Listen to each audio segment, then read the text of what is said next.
નથી થતું એનું કારણ શું છે? તો મુક્તાનંદ સ્વામી કે મારા જીવના હૃદયમાં વૈરાગ નથી. મહારાજની વાત સાચી, એ તો બરાબર વાત. જીવના હૃદયમાં વૈરાગ તો નથી, કારણ કે વૈરાગી હોય તેના મનમાં ઈચ્છા તો હોય કે પરમેશ્વરના ભજનમાં અંતરાય કરે એવો એકેય સ્વભાવ રાખવો નથી. તો પણ કોઈ અજોગ સ્વભાવ છે તે કેમ રહી જાય? મહારાજ કે જેમ દરિદ્રી હોય તે ઘણા સારા સારા ભોજન, સારા સારા વસ્ત્ર તેની ઈચ્છા રાખે, પણ ક્યાંથી મળે? તેમ જે વૈરાગીન હોય તેના હૃદયમાં ઈચ્છા તો હોય, પણ સાધુતાના ગુણ આવવા બહુ દુર્લભ, બહુ દુર્લભ. ત્યારે વળી મુક્તાનંદ સ્વામી પૂછ્યું, મહારાજ જો ઉપાય કરે તો વિકાર માત્ર નાશ થઈ જાય. એ તો કોઈક અતિશય મોટા પુરુષ હોય તેની સેવામાં જેમ કે તેમ મળ્યો, પછી તે સંત કૃપા દ્રષ્ટિ કરી જુએ કે આ બધાનો વૈરાગ રહે, માટે એના સર્વે વિકાર ટળો તો તત્કાળ ટળો. સાધને કરીને તો બહુ કાળ મહેનત કરતા કરતા આ જન્મે ટળે, અગર બીજે જન્મે ટળે, તરત જે વિકાર માત્ર ટળે એ તો પરમેશ્વરની કૃપા એ કઈ ટળે. માટે મહારાજ કે અમે એનો ઉત્તર કરીએ, અમે ઉત્તર કરીએ કે એને સત્સંગ થતા થતા જેવું અંગ બંધાય એવું એવું છે. તે સત્સંગે કરીને અંગની પુષ્ટિ તો થાય, પણ અંગ તો તેનું તે રીત, અંગ તો તેનું તે. કેમ? તો કે જેમ કામી હોય તે તેનું કામે કરીને વિભ્રાંત થાય, ત્યારે તે સમયમાં એનું કેવું અંગ બંધાઈ જાય છે? લોભી હોય તેનું ચિત્ત લોભે કરીને વિભ્રાંત, સ્વાદ્ય હોય તેનું ચિત્ત સ્વાદે કરીને વિભ્રાંત થાય, ક્રોધી હોય તેનું ચિત્ત ક્રોધે કરીને વિભ્રાંત થાય, માની હોય તેનું ચિત્ત માને કરીને વિભ્રાંત થાય. તેમ એનું અંગ બંધાતા જેવું ચિત્ત થાય તે જુએ તો સમજ પડે. જેમ ગ્રસ્ત હોય તે પોતાની માતા, બોન કે દીકરી તેને ઉઘાડી દેખે તો ઘાટ થાય, તો મનમાં કેવી દાજ થાય. એવી જયારે સત્સંગ વિના બીજું પદાર્થ પ્રધાન થાય ત્યારે દાજ થાય. એવી દાજ જેને થતી નથી તેના હૃદયમાં તો આ સત્સંગ પણ પ્રધાન થાય. ને સર્વ સાધન નું ફળરૂપ તો આ સત્સંગ છે. તે શ્રી કૃષ્ણ ભગવાને પણ ગીતામાં કહ્યું છે, ત્યાં યોગ યજન ભક્તાદિક સાધને કરીને પણ હું તેવો વશ થતો નથી. જેવો સત્સંગે કરીને વશ થાવ છું તેવો બીજે કોઈ સાધને કરીને થતો નથી. તે સત્સંગ તે શું? કેનું નામ સત્સંગ કહેવાય? તો કે પૂર્વે જીવને જે કાંઈ સંસ્કાર થયા એ સત્પુરુષને જોગે છે. આજ જેને સંસ્કાર થાય છે એ પણ સત્પુરુષને જોગે છે, ને વળી જે સંસ્કાર થાય એ સત્પુરુષને જોગે છે. એવો જે સંત સમાગમ પ્રાપ્ત થયો છે તો પણ જેને જેમ છે એમ સમજાતું નથી એને અતિશય મંદ બુદ્ધિ વાળો છે. સર્વે સાધનનું ફળરૂપ તો આ સત્સંગ. જેટલા સાધન કર્યા એ બધા સાધનનું ફળ પ્રાપ્ત થયું આ સત્સંગ. આ સભા તો જેવી ચેતદીપ ને વિશે છે કે બદ્રિકાશ્રમ ને વિશે છે કે વૈકુંઠ લોક ને વિશે છે કે ગૌલોક ને વિશે છે, તે કરતા પણ જો આ સત્સંગીની સભાને મહારાજ કે અમે અધિક ન જાણતા હોય તો અમને સર્વે આ સંત સભાના સંત છે. તે સંત શા સારું ખાવા પડે છે? તો કે સર્વેને એવું અલૌકિક પણ દેખવામાં પણ આવતું, સમજવામાં પણ આવતું, તે સારું સંત ખાવા પડે. અરે બ્રહ્માદિક દેવને પણ દુર્લભ એવો જે આ સત્સંગ તેમાં બેસીને જેને ભગવાન સિવાય બીજી વાસના રહેશે તેનું કારણ શું છે? બીજે કઈ કાર્ય છે કે આ પણ એક વસ્તુ છે તેનું કારણ શું છે? તો કે જેવી જીવને પરોક્ષ દેવમાં પ્રતીતિ છે એવી પ્રત્યક્ષ ને વિશે નથી. ને જો પ્રત્યક્ષ ને વિશે પરોક્ષ ના જેવી થાય તો જેટલા અર્થ પ્રાપ્ત થવાના કહ્યા એ સર્વે અર્થ એને પ્રાપ્ત થાય. માટે જેને પરમ પદ કહીએ, જેને મોક્ષ કહીએ, જેને મરીને પામવા છે તે આ દેહ સત્તા જોયા પણ મરીને પામવા એમ નથી. જેવી પરોક્ષ ને એવી છે પ્રતિતિ છે, એવી જો પ્રત્યક્ષ ગુરુ રૂપ હરીને વિશે થાય તો જેટલા અર્થ પ્રાપ્ત થવાના કયા એટલા બધા અર્થ એને પ્રાપ્ત થાય. માટે આ વાર્તા જણાય છે તો જાડી પણ એ તો અતિશય જેવી. પણ જે એવી રીતે વસ્તુ હોય તેને એમ જણાય કે આ વાર્તા અતિશય જેવી, અતિશય જેવી છે. એવી મૂર્તિમાન વાર્તા થાય છે. વાર્તા કોઈ બી દુનિયામાં કોઈ ઠેકાણે મૂર્તિમાન કહેવાય ખરી? પણ ફૂલ બુદ્ધિ વાળો સમજી દે માટે મૂર્તિમાન.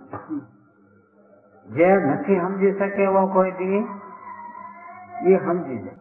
ધ્રુવજી સમજી ગયા 5 વર્ષની અવસ્થા. તેમ આપણા સત્સંગમાં એવા હજારો દેખાય. ખેડૂત વર્ગના માણસ હોય કે કોઈ મજૂરી વર્ગના માણસ હોય. હવે એ વાતને સમજી જાય. અમારા ભાઈઓ ભાઈ હતા આ જાડી બુદ્ધિ ત્યાં એવા સમજી ગયેલા તે કોઈ પંડિત મોટો આવ્યો હોય ને તો પણ એમ ખરેખર તાન આવી જાય. એમ કહેલા ઢેફા ઉપર ઢેફલી વચમાં અંતર જામી પદમ ઉપર હાથ ફેરવે જાણે નરસિયાનો સ્વામી બોલેલા ઉત્તર કહે ઓલું બાપડો હું કરે ઉત્તર હું ઉત્તર કરે.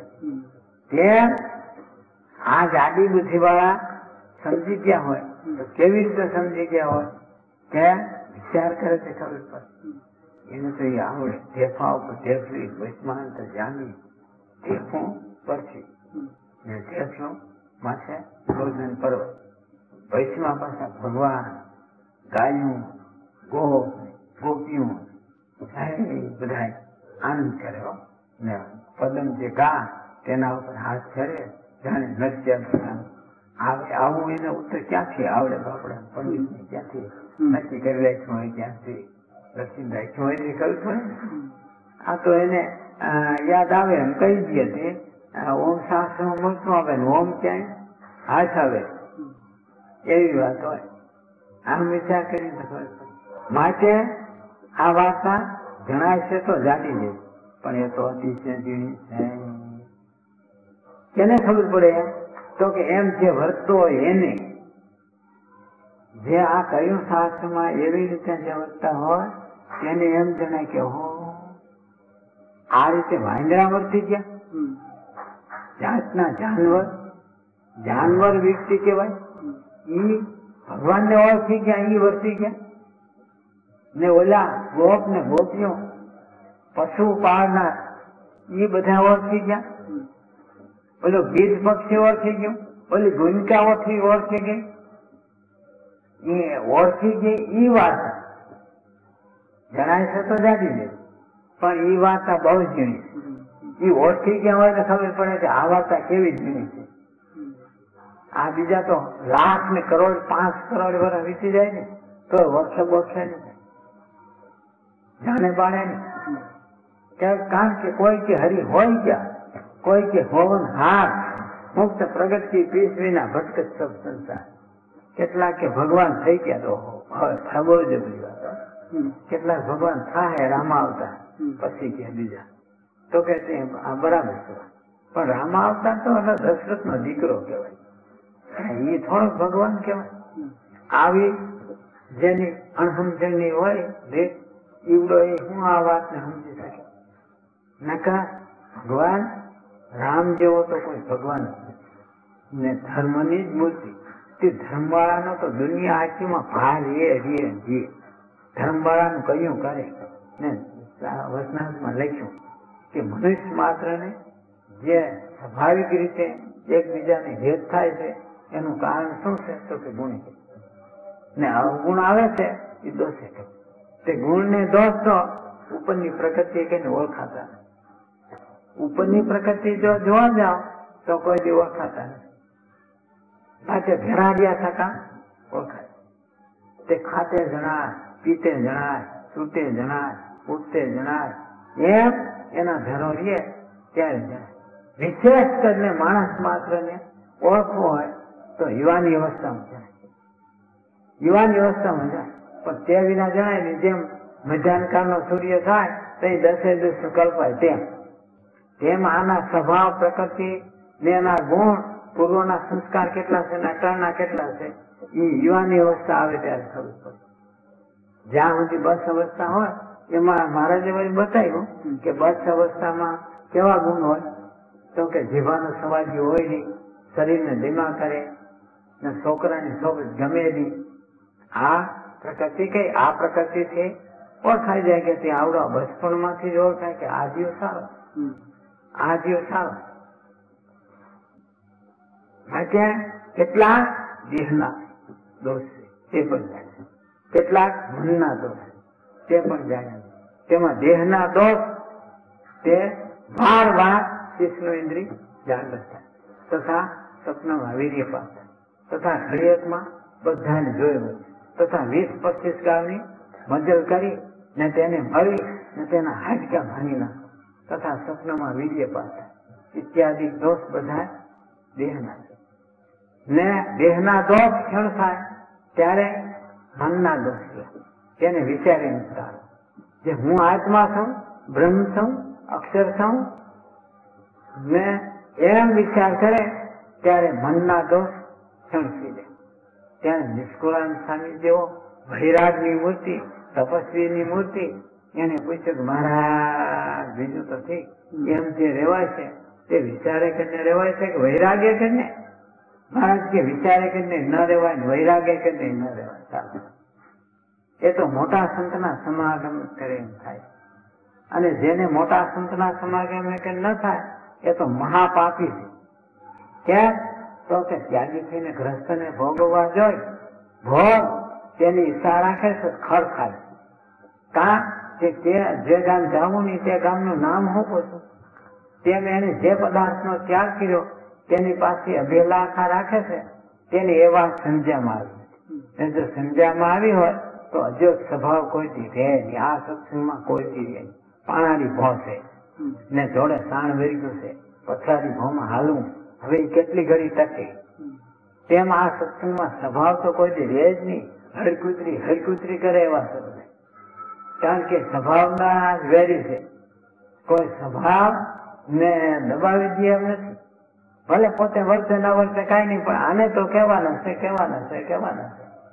એ વાત નક્કી સમજી રાખ. કારણ કે સ્વામિનારાયણ નો ઠરાવ જેવો શાસ્ત્ર બારા પાડી દીધા, ઓલું બારો પાડી દીધું. બીજા મત પંથમાં તો બધે શાસ્ત્ર સાંભળી રહ્યા હોય તે કે એ બહાર કઢાય ને આ તો બધું બહાર કાઢ્યું તે ભલે ઓમ નહીં થાય તો લાજે કે પાડવું પડશે. લાજે સર્વે કે સર્વે ને ગમે એ પ્રકારે પણ પાળવું જો કઈ છૂટકો દે ને. જેમ સતી થવાને નીચરી ને પછી અગ્નિ જોય ને પાછી વળે શું તેના સગા પાછી વળવા દે. જેમ કોઈ વિધવા હોય ને શ્વાસના જેવો વેશ રાખે તે શું તેના સગા રાખવા ન રાખવા.